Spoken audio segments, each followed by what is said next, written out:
तेरे म्यालेरिया नियंत्रण पाई गोष्ठीर की भूमिका अछि एवं गोष्ठी सचेतन हेले एही रोग को किपरि रक्षा मिल परिबो आसंतो से विषय जानिबा एक यात्रा माध्यम जहाँ उपस्थापन करने को जाउछंती आम नुपुर ग्रुप रो खोकन भाई और तांको साथी कलाकार माने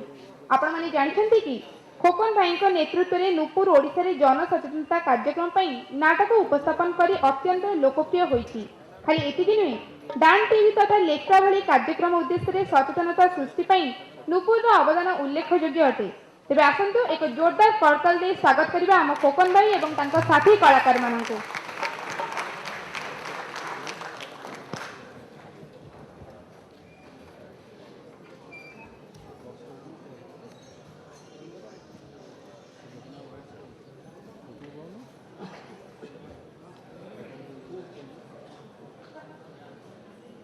समस्त आमर ये जलपान व्यवस्था कराई तेणु दयाकोरी समस्त ये खाई कार्यक्रम को उपभोग करेंगे धन्यवाद।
अच्छा कौन कहबो देखि सुने अरे किछि कहिबा पूर्वरु आग मां को वंदनाटे करि नबा इलो इलो इलो इलो इलो मु तो पूरा मात्रा रे भूली जाइतिली ताले आरंभ करबा अरे कथा रे अछि परा बिना आश्रित न वर्तन्ति कविता बनिता लता तानु तो आ कोन तेनु मां को आशीर्वाद नेबा तापर आमे हम गंतव्य पथरे आगे जिबा ना ताले आरंभ करबा ताले मां को वंदना टिके हेउ प्रथमे वंदिले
बुझलु नागरी को कथा अरे आज से रामायण महाभारत कथा कहबिनी कि गीता के भागवत कथा नुहे लाजे आ कोन कहिबू आज आ ओटे नुवा कथा कहबी माने स्वास्थ्य विषय कहले केमि होंदा स्वास्थ्य विषय कहबू हां अरे बहुत भलो होंदा तू सुनू तो हां ताले सुन कहू जा अरे नई आ तू रे कथा बछ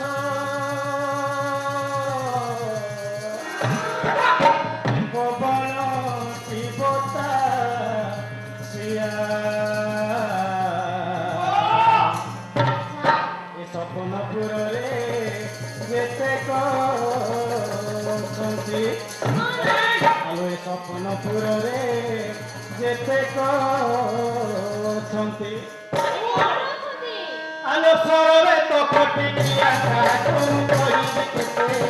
कहा तुम कहि केते तू तो करू अछुने मते कहा तुम कहि केते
ନାଇଁ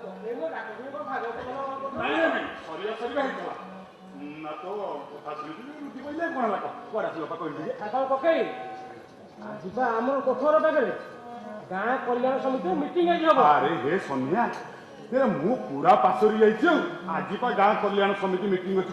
ମିଟିଂ ହବ କ'ଣ ପାଇଁ ଜାଣିଛ ନା ନାଇଁ? କ'ଣ ପାଇଁ ମତେ ଟିକେ କହିଲୁ କାଲି ମେଡିକାଲ ତରଫରୁ ସ୍ୱାସ୍ଥ୍ୟକର୍ମୀ ମାନେ ଆସିବେ। ହଁ ଆଶା ସାଙ୍ଗରେ ନେଇକି ଆସିବେ। ଆଶା ଦିଦି ସ୍ୱାସ୍ଥ୍ୟକର୍ମୀ ମାନଙ୍କୁ ନେଇକିନା ମେଡିକାଲ ତରଫରୁ ଆସିବେ ଆଉ ଘରେ ଘରେ ବୁଲି ଆମ ଗାଁ ମାନଙ୍କରେ ସବୁ ଦିଦି ଛିଞ୍ଚନ କରାଯିବ। ଦିଦି ଛିଞ୍ଚିବେ ଛିଞ୍ଚନ କରାଯିବ। କ'ଣ ପାଇଁ ସେଟା ଛିଞ୍ଚିବେ? କ'ଣ ପାଇଁ? ଏ ମଶା ପାଇଁ ତ ମ୍ୟାଲେରିଆ ଯୋଉ ହୁ ହେଇ ମାରି ଯାଉଛି ଟିକେ ମଶା ଦାଉରୁ ରକ୍ଷା ପାଇଁ ଦିଦି ଛିଞ୍ଚିବେନି। ବୁଝିଲେ ସୋନିଆ ଇଏ ଯୋଉ ଆମର ସ୍ୱାସ୍ଥ୍ୟ ମିଶନ ବାଲା ଏଇ ଯୋଉ ଗାଁ କଲ୍ୟାଣ ସମିତି ପ୍ରତ୍ୟେକ ଗାଁରେ ଗୋଟେ ଲେଖା ଗଠନ କରିଦେଲେ ସତରେ କହିଲେ ଆମର କେତେ ମଙ୍ଗଳ ନ ହଉଛି। ଏଇ ଖାଲି କ'ଣ ସେତିକି ଆଉ ଯୋଉ ଆଶା ଦିଦି ଗୋଟେ ଛାଡ଼ି ଦେଇଛନ୍ତି ତାଙ୍କ କଥା ମାନେ ନ କହିବା ଭଲ ମାନେ ତମେ ଜାଗାରେ ଲୋକ ସଠିକ ହେଇ ପହଞ୍ଚିଯାଉଛନ୍ତି। ଆଚ୍ଛା ତୁ କାମ କର ମୁଁ ତ ଯିବି ଗାଁ ଗାଁ ନାଇଁ ମନ ରହିଲା ଗୋଟେ କାମ କର ତୁ ଏ ଟଙ୍କା 200 ଧର এইটা ମୋ ତରଫରୁ এইটা କାଲି ଆମର ଯୋଉ ସରକାରୀ ତରଫରୁ ଯୋଉ ଲୋକ ଆସିବେ ଆଶା ଦିଦି ଆସିବେ ଆଉ ମେଡିକାଲ ଲୋକ ତାଙ୍କ ପାଇଁକା ସବୁ 10 ଟଙ୍କିଆ ଟିଫିନ୍ ଗୋଟେ ଲେଖା ଫକିରା ଦୋକାନରେ ବରାଦ କରିଦେଉ ସେମାନେ ଖାଇବେ ଆମ ଗାଁ ସମାନ କଥା ନା ଆଉ ମୁଁ ଆଉ ଯିବି ଭାଗବତ ଥୋଇବି। ହେଇ ଶୁଣୁ ଆଉ ମୁଁ ଘରକୁ ଯିବାର ନାହିଁ ତାହେଲେ ଏଠୁ ଆମେ ପଳେଇବା ଗାଁକୁ ଡାକି କୋଠର ପାଖରେ ଆମେ ପଳେଇବା।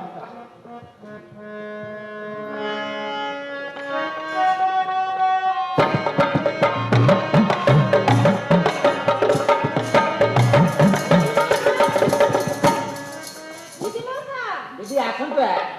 ତା ଘରଟା ଏଇଠି ତୁମର ଲେଡିଜ କଣ୍ଟା ସେ ଶୁଣିପାରୁ ନଥିବା ଆମର ଅଣ୍ଡା କଣ୍ଟା ତା କାନରେ ବାଜିଲେ ତା କାନ ଗର ଏକବେଳେ ଫାଟିଯିବ। ଆୟୋ ନିଧି ମାଉସା ନିଧି ମାଉସା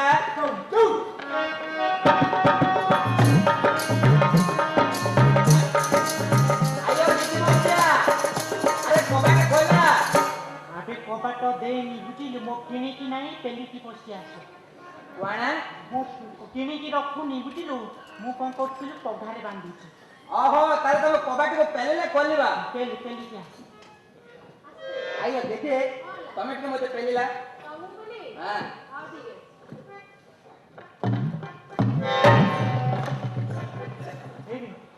ଦେଖାଯାଏନି ତୁ କବାଟ ଏତେ ଜୋର ପେଲୁଛୁ ବୁଝିଲୁ ତେଲ ଦଉନି କେଁ କଟର ଜୋର ହଉଛି। ଆଉ ୟାର ଆସ ଦିଦି ୟାର ପଦାକୁ ପଳାଇ ଚାଲ ପଦାକୁ ମଉସା ଆସିଲା ଟିକେ ମଉସା ଇଏ କ'ଣ ତମ ପୁଅରୁ ଉଠିଲା କି? ପୁଅରୁ କ'ଣ ଉଠିଲା ସିଏ କ'ଣ ଡାକିଲା ମତେ ମଉସା ନାଇଁ ନିଧି ଡାକିଲା ତାପରେ ମଉସା ଡାକିଲା ହେଇନି ଡାକିବୁ ଯଦି ନିଧି ଡାକିବୁ ନହେଲେ ମଉସା ଡାକିବୁ ପ୍ରଥମେ ନିଧି ଡାକି ପରେ ମଉସା ଡାକି ପଛରେ ଚୂନ ମାର ବୁଝିଲୁ କ'ଣ ଭାବିଲି ସେଇଟା କ'ଣ ମୁଖା ନେଇଯିବେ ଦେଖିବେ ବଢ଼େଇ ସିଏ ଆଇছে ଛିଞ୍ଚିବା ମୋ ଉପରେ ଛିଞ୍ଚିବ ସେ ଛିଞ୍ଚିବା କ'ଣ ଛିଞ୍ଚିବ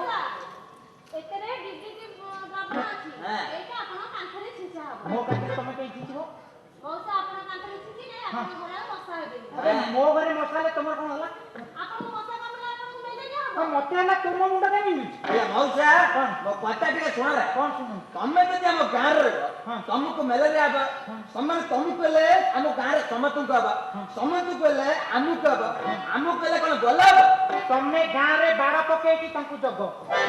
ମୋ କଥା ମୁଁ ବୁଝିଛି ମୁଁ ଘରେ ମଶା ରଖିଛି ବୁଝିଲୁ କାହିଁ ଯାଇଲୁ ଆରେ କ'ଣ କହିବି 6 ମାସ ହେଲା ମାଉସୀ ତୋର ଚାଲିଗଲା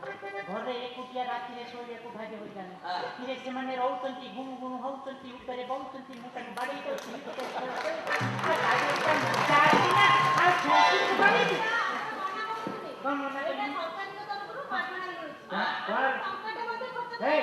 ପଇସା ଦେଖଉଛୁ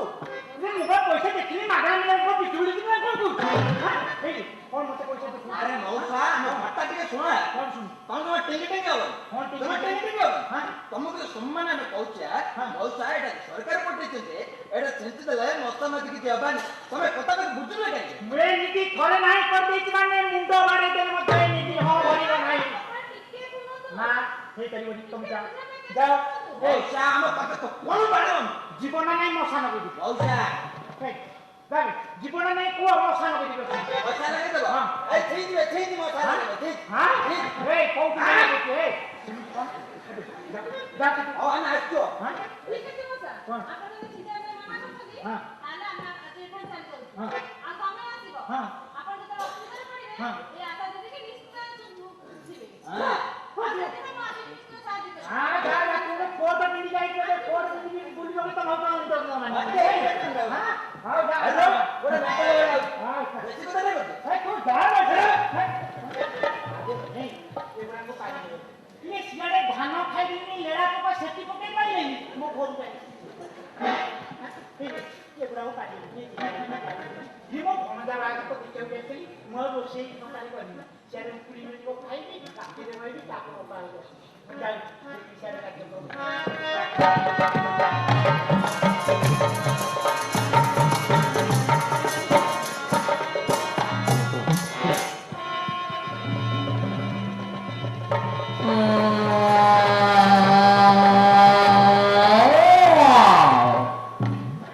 ମୁଁ ଏବେ କ'ଣ କରିବି ସବୁଆଡ଼େ ତ ଦିଦି ସିଞ୍ଚନ ହେଇଯାଇଛି ମୁଁ ଏବେ କୋଉଠି ରହିବି କ'ଣ କରିବି ମୋ ମୁଣ୍ଡ କିଛି ବି କାମ କରୁନି କ'ଣ ଯେ ମୁଁ ଏବେ କରିବି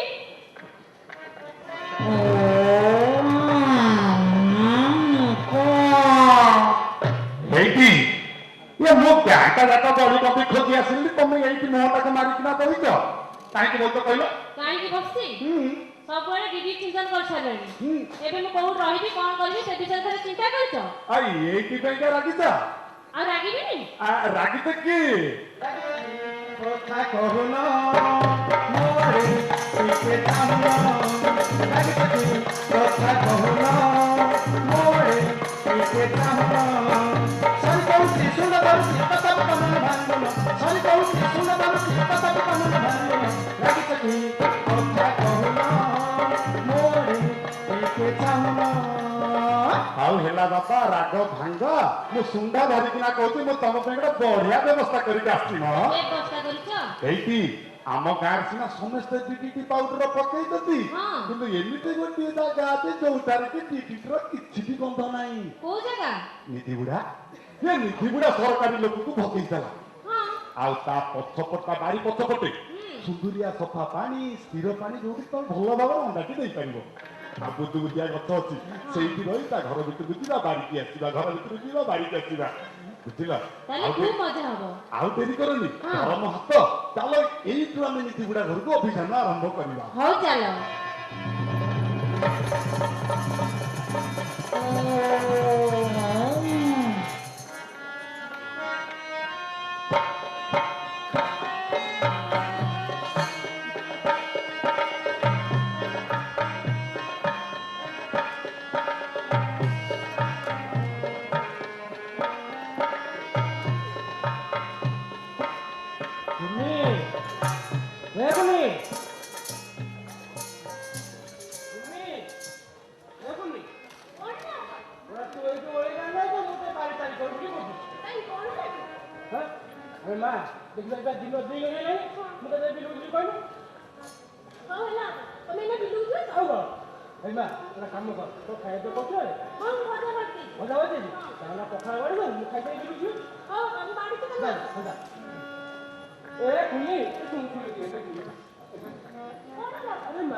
ବସିବା ପାଇଁ ଯନ୍ତ୍ର ବି ଆଣିନି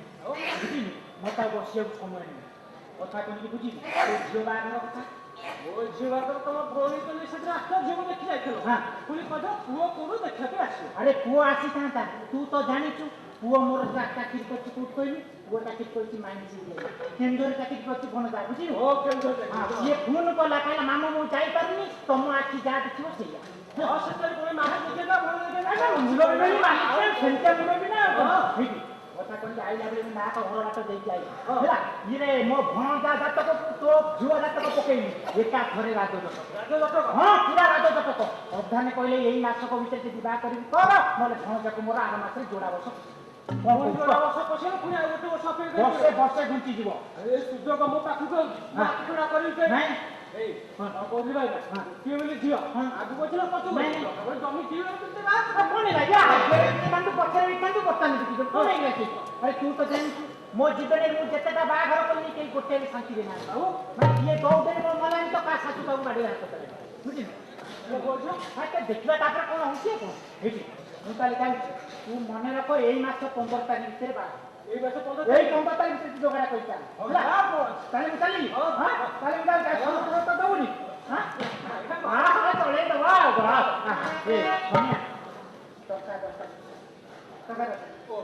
କାହିଁ କହିଲେ ମୁଁ ସବୁ ATM ଟଙ୍କା ରଖୁଛି ଆଉ ରଖୁନି ଛୋଟ ତସ୍କର ଲାଗିଛନ୍ତି ତ ତୁ ଜମି ବିକିକି କାଲି ମୁଣ୍ଡ ଉଡେଇବୁ ଜାଣିନି ତୋ କଥା ବହୁତ ମିଳିଯିବେ ବାହାଘର ହେ ପ୍ରଭୁ ଜଗନ୍ନାଥ ବାହାଘର ଟିକେ ଭଲ ପ୍ରଭୁ ବାହାଘର ଟିକେ ଭଲ ଭଲ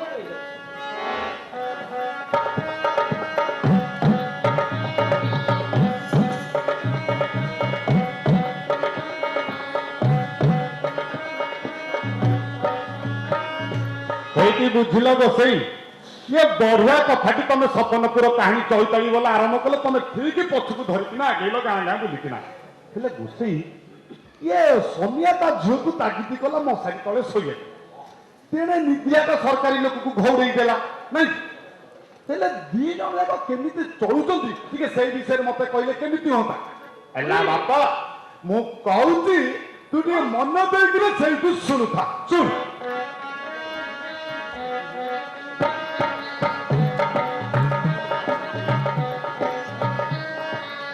ଶୁଣ ଶୁଣ ଶୁଭିଲାରେ ଦେଇ ମନ କନ ପଣ୍ଡା ପୁଅ କହୁଅଛୁ ମନରେ ଶୁଣ ସବୁରି ମଙ୍ଗଳ ପାଇଁ ଆସିଅଛୁ ଆମେ ଶୁଣି ନ ଶୁଣିଲା ପରି ହେବ ନାହିଁ ତୁମେ ମାନେ ହେବ ନାହିଁ ତୁମେ ବାପ କଥା ମାନି ଝିଅ ମଶାରୀ ଟାଙ୍ଗିଲା ମଶାରୀ ଭିତରେ ଝିଅ ଯତନେ ଶୋଇଲା ନଟାଙ୍ଗି ମଶାରୀ ନିଧି ବୁଢ଼ା ସଦା ଶୁଏ ମଶା ଡାଂସରେ ଭାଇ ଛୋଟ ପଟ ହୁଏ ବୁଢ଼ା ଛୋଟ ପଟ ହୁଏ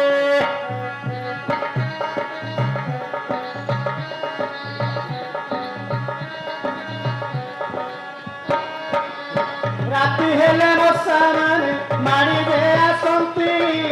ମଶାରୀ ଭିତରେ ମଶା ପଶି ନ ପାରନ୍ତି ଦେଖନ୍ତି ଏ ପରେ ବୁଢ଼ା ଖାଲି ଶୋଇ ଅଛି ଆନନ୍ଦେ ଶୋଷନ୍ତି ରକ୍ତ ଜାଗା ବାଛି ବାଛି ମଶା ଜାଗା ବାଛି ବାଛି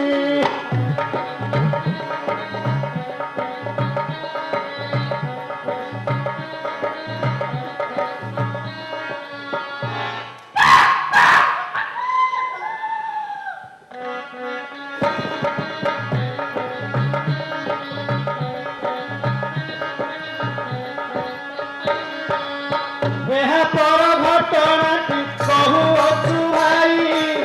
ଅଧା ଦେଖି ତୁମେ ଏଠୁ ଚାଲିଯିବ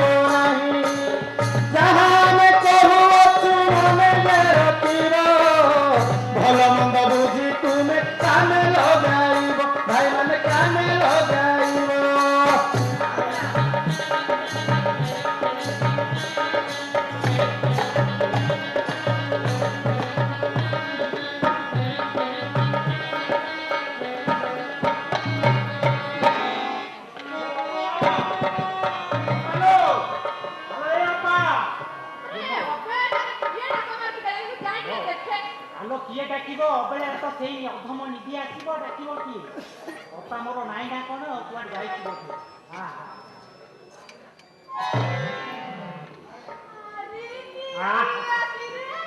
କିଏ ଅପା? ଏ ଅପା ଅପା ଗୋଟେ କାମ କରେ ଏଇ ପଶ୍ଚିମଟା କାଢି କଣ ଆଇଲେ ଯୋଉଦିନ ଆସି ତ ମୁଁ କିଛି ଆଣେନି ହେଲେ ଆଇଲା ବେଳେ ଭାବିଥିଲି 2-4 କିଲି ମିଠା ନେଇ ଆସିବି। ଭାଗ୍ୟ ଖରାପ ମିଠା ନଥିଲା। ବୁଲବୁଲା ଛଣା ତ ମୁଁ ବୁଲବୁଲା ଦେଇକି ଟିକେ ସିରା ବାଡେଇଛି। ଆରେ ତୋରି ପୁଅ ପାଇଁ ପରା। କଣ ହେଇଛି ତୁ ଜାଣିନୁ? ଆରେ ଯୋଉ ଝିଅକୁ ତୁ ଦେଖିବାକୁ ଯାଇଥିଲେ ନା ସେ ଝିଅର ବାପ ଘରକୁ କାଲି ଯାଇଥିଲି। କଥାଟା ଏମିତି ମନ୍ତ୍ର ତା କାନରେ ଫୋଡି ଦେଲି ସେ ତ ପୁରାପୁରି ରାଜି ହେଇଗଲା। ଆରେ ଯେତେବେଳେ ଜାଣିଲା ପୁଅ ମାଇଣ୍ଡ ସେ ଚାକିରି କରିଛି ମୁଁ କହିଲି ତୋ ଝିଅ ଖାଲି ଦୋଳିରେ ଝୁଲିବ ଖଟରେ ଶୋଇବ କହିଛି। ଏଇ ମୁଁ କହିଲି ମାଇଣ୍ଡ ସେ ଟ୍ରକ ତମର ଜାଣିବ ପଇସା ଦେଇଛି ଆଉ। ମାନେ ମତେ ଭୋକ ହେଲାନି ବୁଝିଲୁ ମୁଁ ତ ସକାଳୁ ଖାଇକି ଆସିଲି ତୁ ଟିକେ ଯା ପଖାଳ ଭାଇ କେତେ ତାରିଖ? 15 ତାରିଖରେ ପରା ବାହାଘର। 15 ତାରିଖ ଏଇ ଚାଲେ ପଖାଳ ବାଡ଼ିକୁ ପଖାଳ ଚିନ୍ତାରେ ବସିବା। ତୁ ମତେ ଦଉଥିବୁ ମୁଁ ଖାଉଥିବି ବାହାଘର କଥା କହୁଛେ।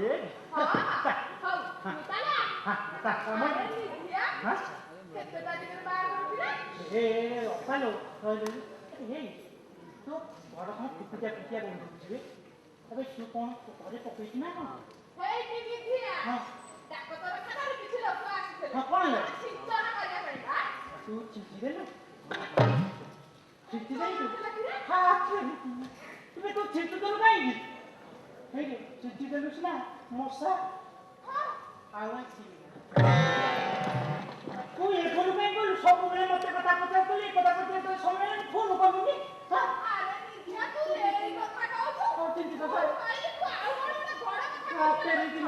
ଆଉ ଦେଖା ଚିଠି ସାରିଲି କାଲି ପଖାଳ ଖାଇବା କଣ ହଉଛି?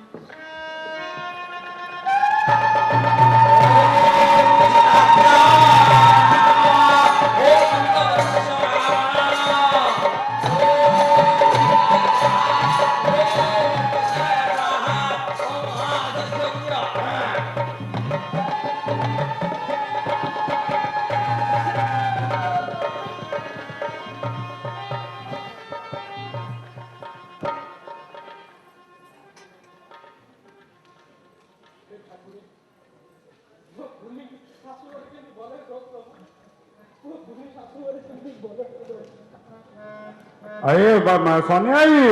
ଟିକେ ଝିଅ ବି ତା ବ୍ୟବସ୍ଥା ଟିକେ ଶୀଘ୍ର କର ମହାନ୍ତର କେତେ ବାଟ ଯିବୁ ଫେରେ।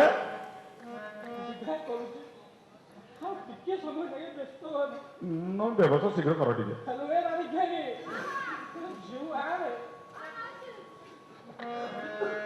ଅଗଣା ଏ ଘର ଏ ଦାଣ୍ଡ ଦୁଆର ଏ ଅଗଣା ଏ ଘର ଏ ଦାଣ୍ଡ ଦୁଆର ତୋତେ କଲା ପର ତୋ ପାସିନ୍ଦୁର ଏ ଅଗଣା ଏ ଘର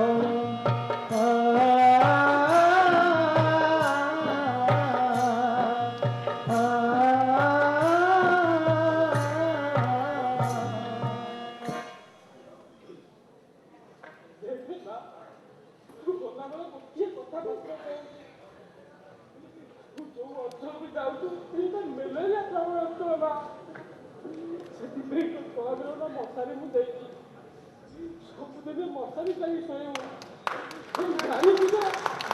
ବାପା ତ ପାଖେ ଅଛି ବୋଲି ଆଉ ଯୋଉଦିନ ମଶାରୀ ନ ଟାଙ୍ଗିବୁ ଜାଣିବୁ ତ ତୋତେ କେମିତି ବୁଝେ